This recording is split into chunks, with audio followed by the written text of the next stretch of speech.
Another day, another banger. Today we'll be diving into the mind-bending world of Severance. This story takes us into the lives of office workers who get their memories wiped every single day. Then, we uncover the unsettling truth about underground workers who have no idea they're being used. So sit back, relax, and as always, enjoy the recap. Episode 1 opens with a woman named Helly waking up on a conference room table. A man's voice asks her questions through a speaker, but she can't remember anything. When she tries to leave, she finds the door is locked. The voice asks her to take a survey with 5 questions, including who are you? And questions about where she was born. She can only answer one question about naming a U.S. state, Delaware. The man behind the voice, Mark Scout, then enters the room. Before this scene, we see Mark crying in his car before entering work at Lumon Industries. He goes through security and takes an elevator to the severed floor where his memories of the outside world are blocked. At work, he learns his friend Petey is gone from the company. His boss Ms. Cobell promotes him to department chief and makes him train the new employee, Helly. Mark tries to follow a training manual while orienting Helly, but she gets scared and throws the speaker at his head. He tells her about his own first day and how Petey became his best friend. When Helly asks to leave 3 times, Mark shows her to the exit stairs. However, every time Helly goes through the door, she ends up back in the same hallway. Am I dead? No. Ms. Cobell meets with Helly and sends her to watch an orientation video. In the video, Helly's past self explains that she chose to undergo the severance procedure, which splits her memories between work and personal life. She won't remember anything about her outside life while at work, and won't remember work when she leaves. After work, Mark finds a note explaining his head injury came from falling while carrying boxes. The company gives him a gift card to Pip's restaurant. As he drives away, he almost hits Helly with his car, but neither recognizes the other since they're outside work. At home, Mark lives alone and drinks. His sister Devin makes him attend a dinner party at her house. The guests learn Mark is severed and ask him questions about it. Later, Devin tells Mark she's worried about him using severance to forget his grief over his dead wife. Mark stays overnight at Devin and her husband Rickon's house. He sees a man watching him from the woods, but the man disappears. The next day, Mark uses his gift card at Pip's. While there, Petey shows up and sits with him. Petey says he's no longer severed and warns Mark that Lumon is dangerous. He gives Mark a red envelope with a birthday card inside containing a warning message and an address, 499 Half Loop Road. When Mark gets home, he takes out his garbage. His neighbor Mrs. Selvig talks to him about giving the saints time to bless him while he sleeps. It's revealed that Mrs. Selvig is actually Ms. Cobell, Mark's boss, secretly watching him outside of work. You're good people. During the workday, we meet Mark's co-workers in the macrodata refinement department. Dylan is focused on finishing his work to win prizes, including a waffle party. Irving is an older employee who annoys the others by greeting them with "Hi kids, what's for dinner?" They spend their day sorting numbers into bins on their computer screens. The episode shows how the severance procedure affects the employees. While at work, they can't remember anything about their personal lives. Mark doesn't remember his dead wife or that he used to be a history professor. When they leave work, they don't remember anything that happened during their workday. They exit at different times so their outside selves don't meet each other. Mark's work self is more cheerful than his outside self, who drinks a lot and is still grieving his wife. His sister Devin is pregnant and worried about him. That's okay. Her husband Rickon tries to be supportive but sometimes shares information about Mark that makes others uncomfortable. At the dinner party, the guests discuss the ethics of severance and whether it's right for people to split their memories this way. The episode ends with the revelation that Ms. Cobell is living next door to Mark as Mrs. Selvig, showing that Lumon is secretly monitoring their employees' personal lives. Petey has somehow broken free from his severance and is trying to warn Mark about Lumon's true nature, while possibly being chased by the company's security chief, Mr. Grainer. Episode 2 opens with Helly filming her consent video for the severance procedure. Milchick guides her through the building and watches as she undergoes the surgery, where a chip is implanted in her brain. Helly tries to leave through the stairwell 3 times but keeps ending up back in the hallway. You're an inquisitive one. Milchick tells her she's special and encourages her to continue. At work, Mark arrives early to complete his morning checklist. He cleans the office and hides the team photos that show Petey. When Helly arrives, he explains that they stagger employee arrivals and that they don't know each other outside work. Dylan shows Helly his incentive prizes for completing files, including finger traps and caricature portraits. He's working on the Tumwater file and hopes to earn a waffle party. Mark tries to teach Helly how to sort numbers into categories based on emotional responses. Irving notices the missing photos and reminds Mark that old photos should stay up until new ones arrive. When Helly questions if she can quit, Mark explains that her outside self would need to approve it, but requests are usually rejected.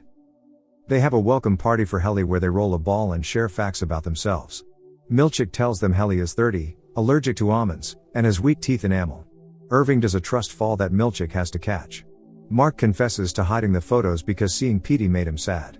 When Helly learns she can't communicate with her outside self, she writes a note saying "I quit" and runs to the elevator. The elevator triggers alarms and Security Chief Grainer arrives. Mark takes blame for not explaining the rules to Helly. This is embarrassing, but it's my first time training. Grainer takes Mark to the break room where Ms. Cobell is waiting. Later that evening, Mark goes on a date with Alexa, Devon's midwife. They discuss Severance, and Mark gets drunk. Outside, they meet protesters from the Whole Mind Collective who are against Severance. Mark argues with them angrily. At home, Mrs. Selvig, who is actually Ms. Cobell, brings Mark cookies. She talks about her late husband's plans to build a house in heaven. After she leaves, Mark finds a box of his dead wife Gemma's belongings but can't bring himself to look through it.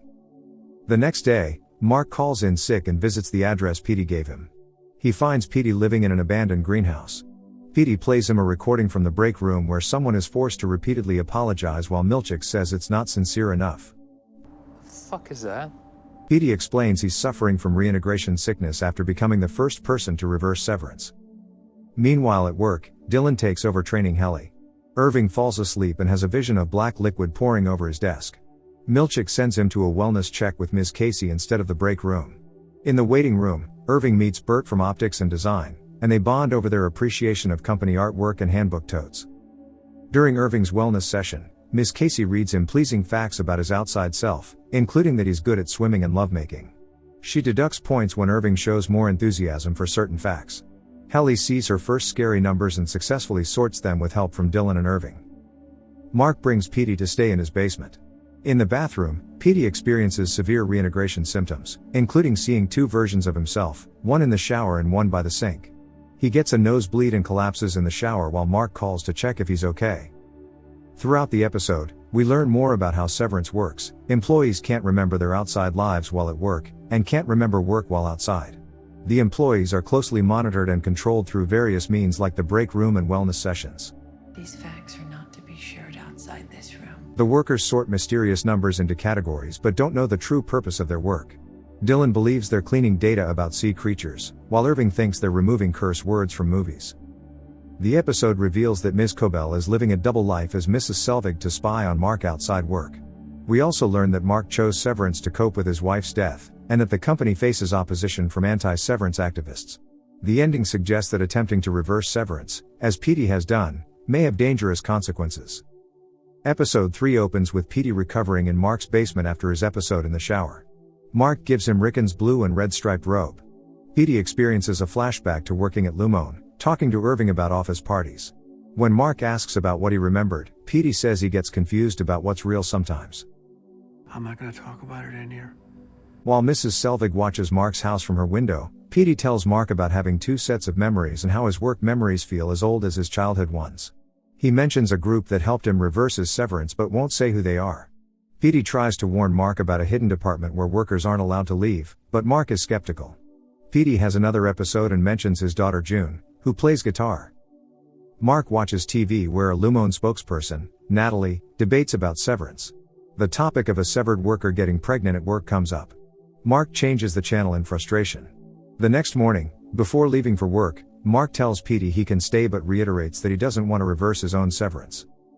At work, Mark finds new group photos in his mail. Helly tells him she successfully sorted scary numbers while he was out sick. She also mentions she's submitted her resignation. Milchick arrives and makes Mark read the morning announcements, where he tells workers not to put post-its on their faces or brag about waffle parties. Helly's resignation is quickly denied. You know, that can't be right. Meanwhile, Devon and Rickon leave a package at Mark's door. Cobell, dressed for work, steals it. Inside her house, she finds Petey hiding in Mark's basement. She takes a candle from Gemma's craft box and the package. When Milchick calls about Helly, Petey escapes while Cobell is distracted. Mark finds Helly in the bathroom trying to write "Let me out" on her arms. He threatens to report her to Grainer if she doesn't wash it off. Irving suggests taking Helly to the Perpetuity Wing to help her understand Lumon better. Mark agrees after some hesitation. The team visits the Perpetuity Wing, where they see statues of Lumon's CEOs, including current CEO Jamie Egan. They listen to recordings about Lumon's history and values. Dylan and Helly play Egan bingo during the tour, marking off company sayings they hear. Irving shows them the legacy of Joy wall covered in photos of smiles and takes them to a replica of Keir Egan's house. The bedroom of Keir. While Irving lectures about Keir's bedroom, he discovers their bingo game and becomes upset. During the argument, Helly sneaks away. She writes another note to her outie and runs for the stairwell. When she finds the door locked, she breaks the glass with a fire extinguisher. Mark catches up to her as she tries to stick her head through the broken window. She's cut her arm in the process.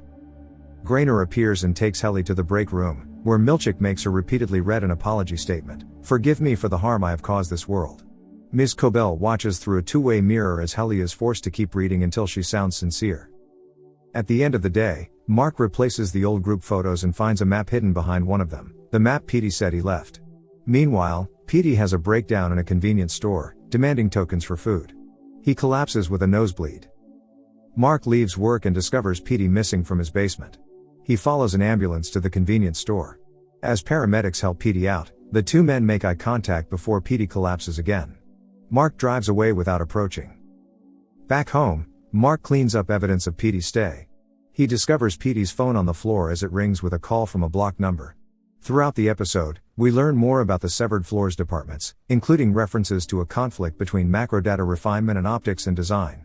The team encounters Bert and Felicia from O&D carrying eggs from a team-building exercise, causing tension between the departments.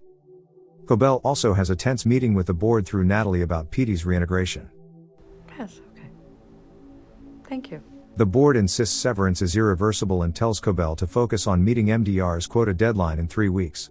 Through Keir's recorded speeches in the Perpetuity Wing, we learn about his philosophy of the four tempers: woe, frolic, dread, and malice, which he claims make up every human soul. Episode 4 opens with Helly still in the break room, where she's been forced to read an apology statement over 259 times. At 5:15, Milchick ends the session and takes her to the elevator.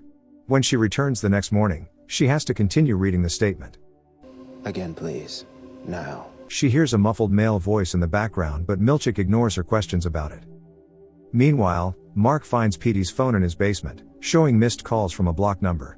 At work, Mark studies the map Petey left behind, which shows stick figures with rays coming from their heads. Irving reminds Mark that Helly is still in the break room. Dylan says Mark doesn't have the power to interfere with break room punishment. Bert from Optics and Design visits MDR with new handbook totes for Irving. Dylan immediately becomes defensive, pointing a stapler at Bert like a weapon and questioning his presence. Bert explains he got directions from the previous O&D head, Alice Kay. He invites them to tour O&D anytime. Irving immediately leaves to visit, despite Dylan's warnings about O&D being dangerous and their supposed history of violence against other departments. Lost in the hallways, Irving eventually finds O&D, where Bert shows him their art storage and they bond over their love of Keir's paintings. They discuss a particular piece called The Youthful Convalescence of Keir and recite passages about not letting weakness live in their veins. They hold hands briefly before Irving becomes overwhelmed and leaves. Helly returns from the break room and tells Mark she had to read the statement 1072 times. During lunch, they discuss the voice she heard, but Mark says break room experiences should stay private. Dylan suggests thinking about something you're actually sorry about to trick the lie detector. Mark tries to comfort Helly by saying Lumon's strict rules are meant to keep them safe. Irving finds Rickon's book The UU in a conference room. The team treats it like a dangerous object and debates what to do with the forbidden book, especially after finding it's inscribed to Mark from his brother-in-law Rickon. Mark says he'll give it to Milchick, but Dylan argues they should keep it since it's booty, found contraband. Helly takes a paper cutter to Cobell's office and threatens to cut off her fingers unless she's allowed to make a video for her outie. Could you get the video camera, please? Milchick apologizes to Cobell for letting Helly get past him. They allow her to record the message, but when she returns to the elevator, her outie sends back a harsh response. The video states that Helly's outie is a person but her innie is not, and threatens to make her suffer if she harms their body. Everyone watches both videos together. Mark spends an evening helping his pregnant sister Devon look at birthing centers online. He then learns about Petey's death from an unknown ailment and attends his funeral. At the funeral, he meets Petey's daughter June and ex-wife Nina. June plays bass while Petey plays guitar in a video tribute.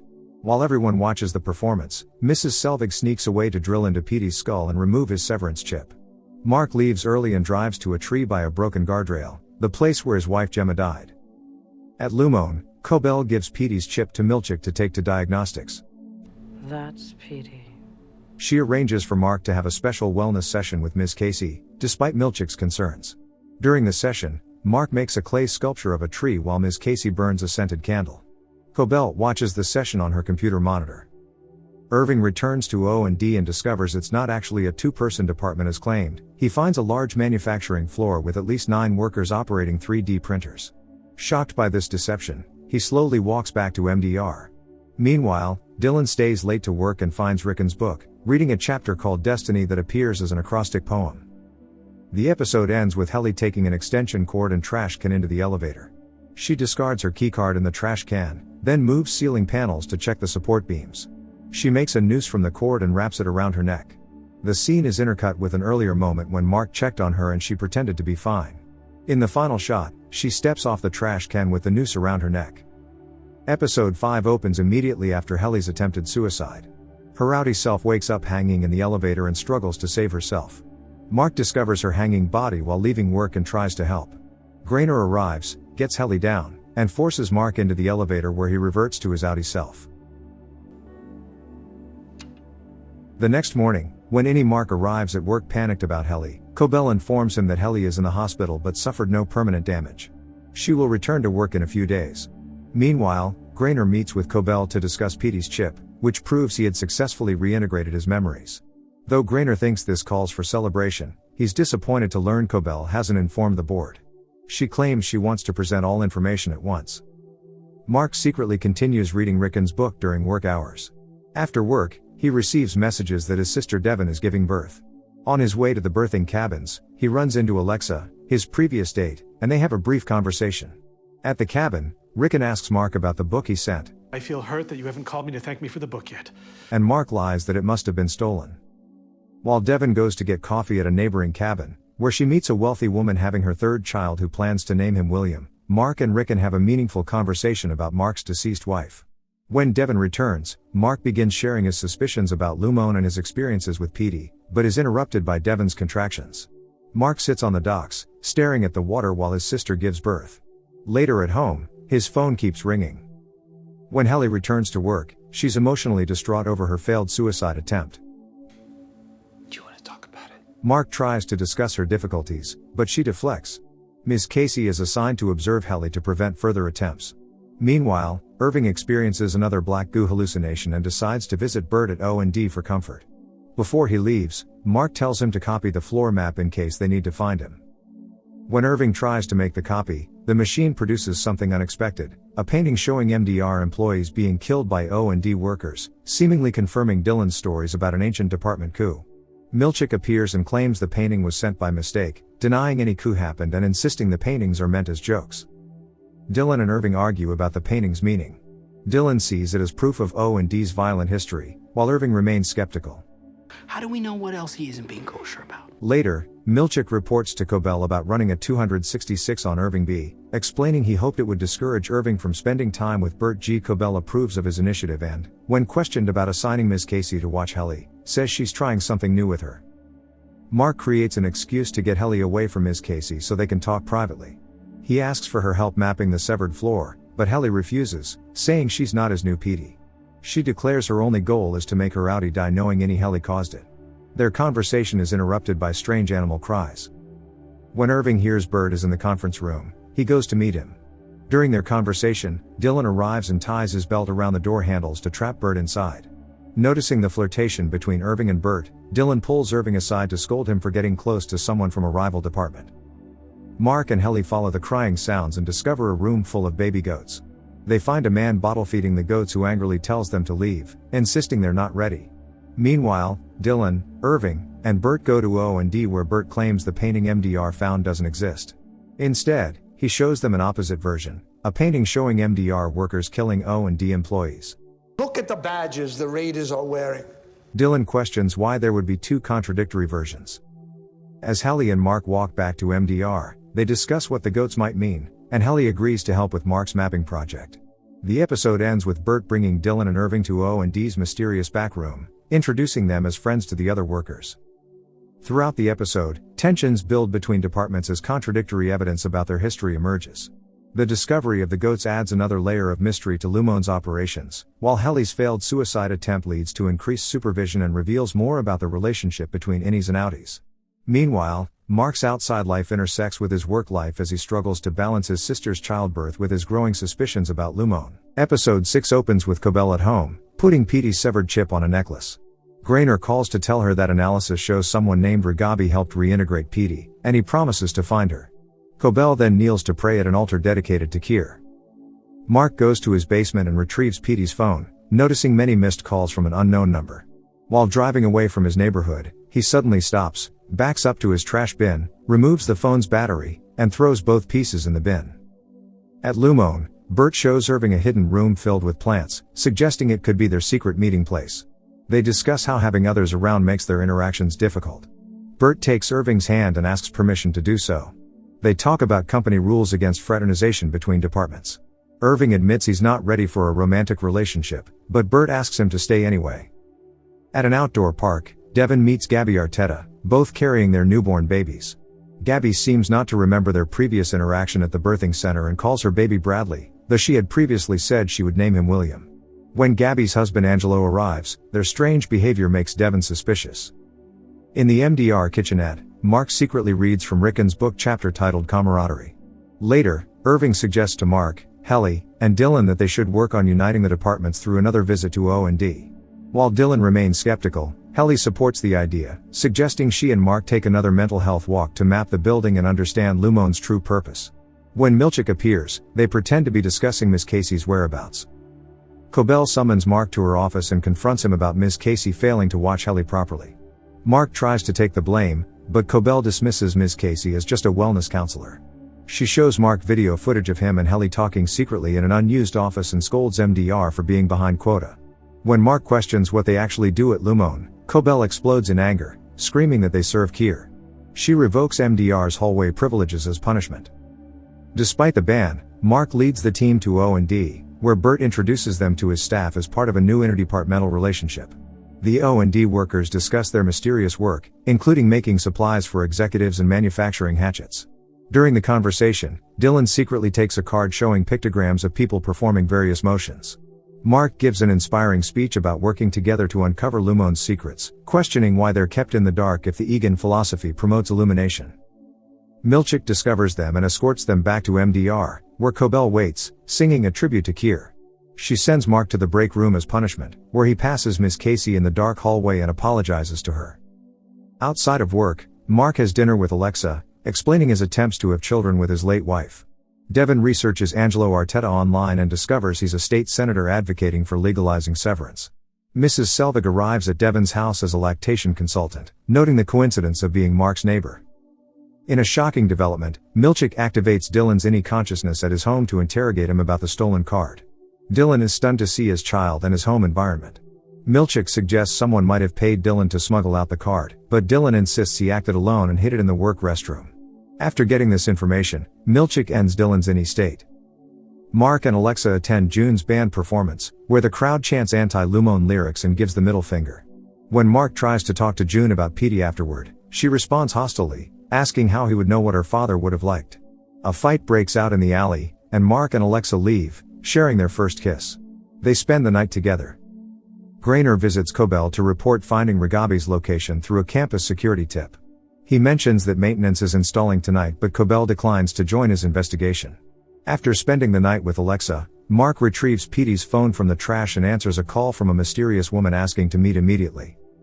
The episode concludes with workers installing a new door on the MDR office, while Mark meets a woman at his former school. When he mentions his past teaching there, she simply tells him to follow her. The episode leaves viewers wondering about the woman's identity and her connection to Petey's reintegration. The episode weaves together multiple storylines: the investigation into Petey's reintegration, Irving and Bert's growing relationship, MDR's attempts to understand their true purpose, and Mark's increasingly complicated outside life. The revelation that severed workers can be awakened at home adds a disturbing new dimension to Lumon's control over their employees. The strange encounter between Devon and Gabby suggests there may be more to the Severance program than previously known. Episode 7 opens with Mark meeting a mysterious woman outside a building. She leads him down a stairwell into a basement clinic. When he asks who she is, she questions why he kept Petey's phone instead of throwing it away. She reveals she helped Petey with reintegration and was the one who originally implanted Mark's severance chip, claiming she's still the only person who can deactivate it. When Mark says he's not interested in reintegration, she suggests his innie might feel differently. They debate about what Mark's innie would want, with the woman insisting that the innie is also him. Mark tries to defend his choice of severance, but she tells him both versions of him want to do what's right. Their conversation is interrupted by Grainer, Lumon's head of security, who approaches Mark in a friendly manner claiming they work together. Before Mark can process what's happening, the woman strikes Grainer with a metal baseball bat, killing him with multiple blows. She forces a shocked Mark to help move the body and gives him Grainer's black security badge, telling him his innie will know what to do with it. She demands Petey's phone and instructs Mark to dispose of his clothes, promising to be in touch to finish what Petey started. Mark returns home in his underwear, where Alexa questions his absence. He first lies about getting water, then admits to going for a drive, explaining their new relationship is significant for him. He suggests maybe she should leave. The next morning, while disposing of his clothes in the trash, Mrs. Selvig notices his unusual timing and offers to talk over tea later. At Lumon, Milchick meticulously tests MDR's new card-activated door. He retrieves the stolen ideographic card from behind a toilet and delivers it to Bert, discussing final preparations. When Dylan arrives, he immediately confronts Milchick about the overtime contingency protocol that allowed his innie to wake up at home. Dylan demands answers about his son, but Milchick deflects, offering special perks for Dylan's silence about the incident. Mark discovers Grainer's card in his pocket and arrives at work to find MDR's new locked office door. Milchick explains it's for their safety, calling it safely situated. Meanwhile, he leaves a message inquiring about Grainer's absence.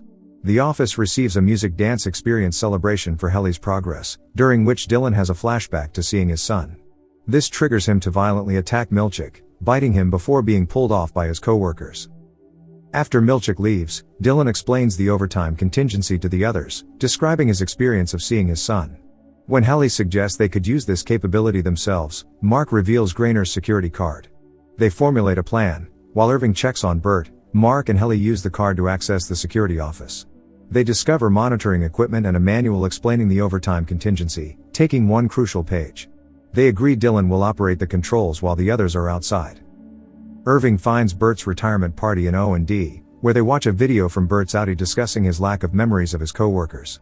Irving becomes emotional, confronting Milchick about the privilege of keeping his memories while severed workers lose theirs. Despite Milchick's attempts to remove him, Bert requests Irving stay for the party. Meanwhile, Mrs. Selvig visits Devon to teach breastfeeding techniques. Their conversation covers Gabby Arteta's strange memory loss and Mark's decision to choose severance after his wife's death. Mrs. Selvig shows particular interest in whether Mark ever thinks he sees his late wife. At Lumon, Cobell meets with Natalie, who informs her of Grainer's death. Cobell attempts to connect this to Petey's reintegration, and Natalie announces the board will meet her at the upcoming Egan Family Gala to discuss her findings about reintegration. Back in MDR, Irving returns from Bert's party with a new determination, declaring let's burn this place to the ground. His teammates silently agree. Later that evening, Mark drinks alone while reading about Gans College online.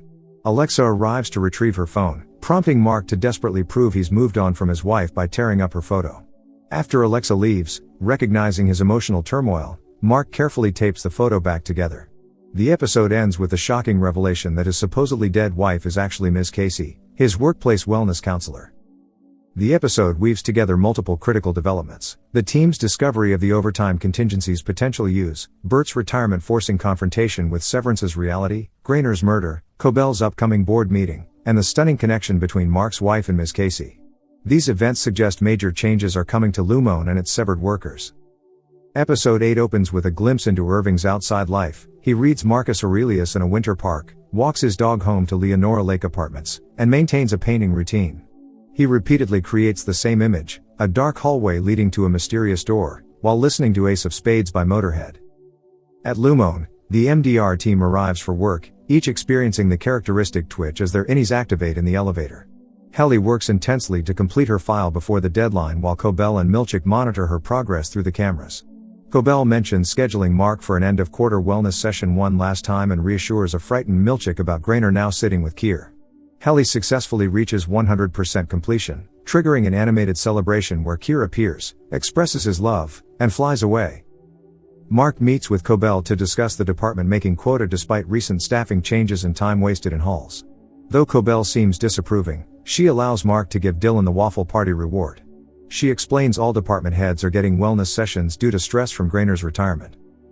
During Mark's wellness session, he notices Ms. Casey's office is packed in boxes.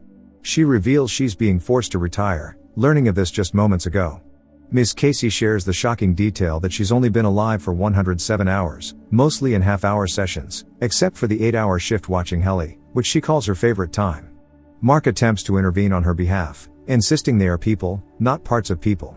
Meanwhile, Milchick tells Cobell the severance chips work because Mark and Ms. Casey don't remember each other. Cobell orders Ms. Casey taken to the testing floor, where she enters the same elevator hallway that Irving obsessively paints. The MDR team prepares for Dylan's waffle party with an egg bar social. Milchick presents Dylan with his third Refiner of the Quarter award, making a tense joke about Dylan's sharp incisors from their previous confrontation. During the celebration, Natalie arrives at Cobell's office with evidence of Helly's suicide attempt from 3 weeks ago. She fires Cobell immediately for hiding this information and inappropriately spending time at Devon's house. The board confirms this decision through the speaker despite Cobell's attempts to explain. Irving performs his own act of rebellion by defacing a compliance book with a deviled egg while staring at Kier's painting. Helly and Mark share an intimate conversation in the kitchen about their fears regarding their plan.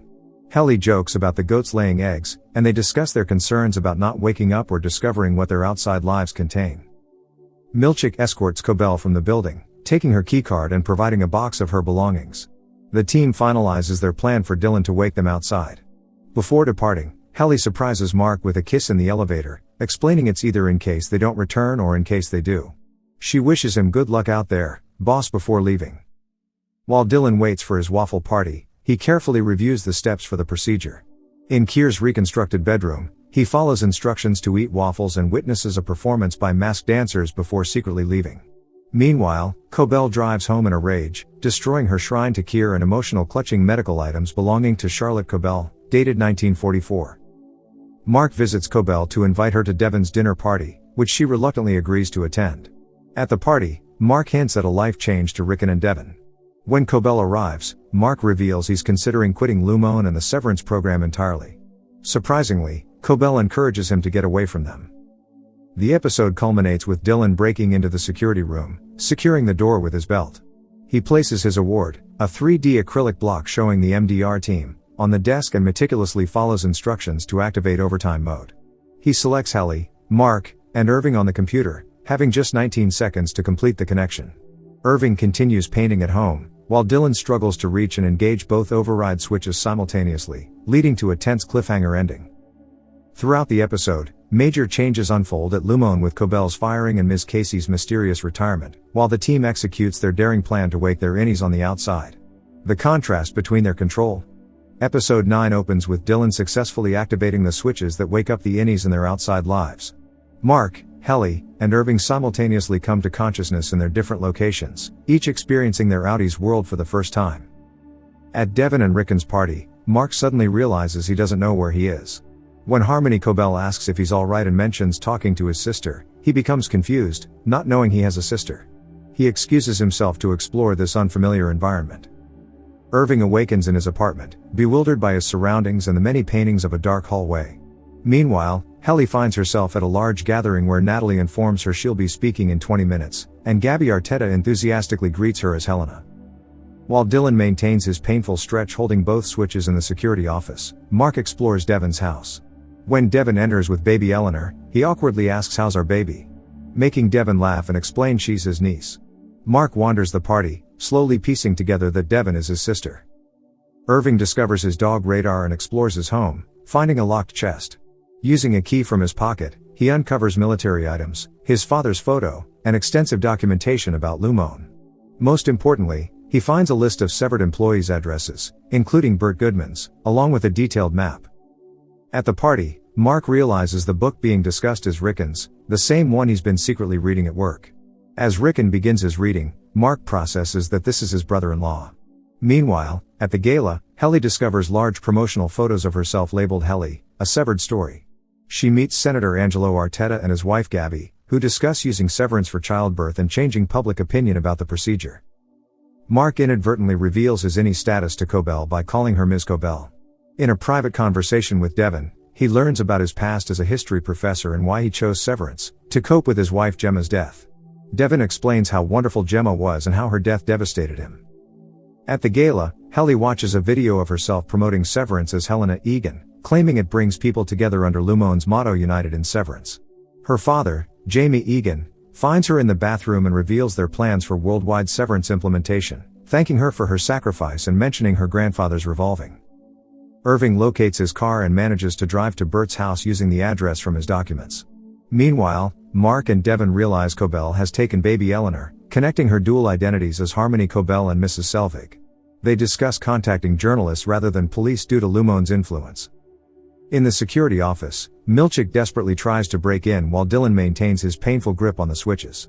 Milchick attempts to bribe Dylan with information about his children, revealing he has 2 others besides the one he saw. Dylan refuses to yield, shouting emotionally that he wants to remember his child's birth. Harmony races to the gala and confronts Innie Helly, who boldly declares she'll destroy Lumon. Harmony threatens that while Helly might be gone, her friends will suffer, especially Mark. When Helly takes the stage, she attempts to expose the truth about Severance, but the audience thinks it's part of the presentation. As the episode reaches its climax, several crucial events happen simultaneously. Mark discovers a photo revealing his supposedly dead wife Gemma is actually Ms. Casey.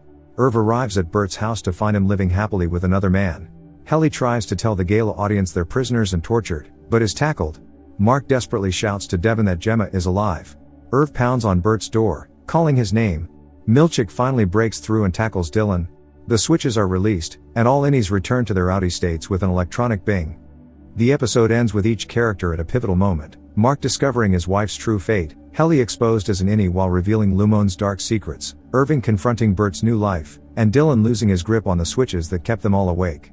The sudden return to their outie states leaves each revelation and its consequences hanging in the balance. And that's it for today's recap of Severance. If you enjoyed it, make sure to check out some of my other videos. I've got tons of recaps that you'll love. Also, let me know in the comments which series or movie you want me to cover next. I'd love to hear your suggestions. Oh, and one more thing, where are you watching from right now? Drop your location in the comments. I'm always curious to see where everyone's tuning in from. Thanks for watching, and I'll see you in the next one.